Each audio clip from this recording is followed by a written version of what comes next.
Hello everybody, this is Brandon with another edition of Barely Walking. What I wanted to talk about today is actually going to be a common misconception with mindfulness, right? So a lot of times when they think of mindfulness, they think of, either the monk or the yogi, completely smiling, happy all the time, that yoga voice, which I also can do for my guided meditations, which is nice and smooth and relaxed. But it's just not the reality of all day, every day for a mindfulness practitioner. So as somebody that, my whole livelihood is around mindfulness, my whole life, my entertainment, everything, I've basically made this my life as well as my life's purpose. That way, more people can find rest that are looking for it in their day-to-day life. And with this, what I've noticed with mindfulness is the common misconception, like I was saying, is that everything's peaceful. And then some people are like, well, I really want to feel, I still want to feel. Same reason why a lot of people don't want to take the psychiatric drugs, right? Because it can change who they are. Well, that's the difference with mindfulness, is it doesn't change who you are. It actually opens up so you can be who you actually are, regardless of personality.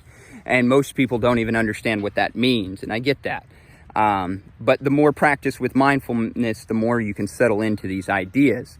But the big principle that we're talking about today is the fact that people think you don't feel anything. It's actually just the opposite.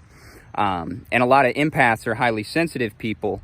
They turn to drugs, alcohol, different compulsions, even more so than folks that aren't as sensitive, even though they're supposed to be the healers. Why? Because they're feeling everything and it's too intense and they don't know how to process it, right? And that's the thing of it, is with mindfulness, you actually develop that. You actually develop your nervous system. Your nervous system becomes more subtle. You notice more things.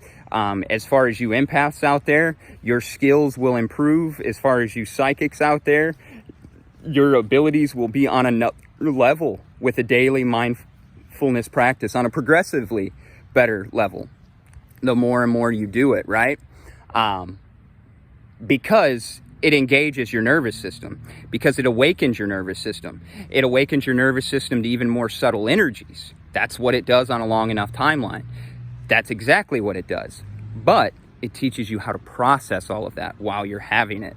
So when you're mad, you can really feel mad. And that the intensity of it, you may even feel it more so than you did before. Just like bliss, you can now feel better than you did before when you're present with it.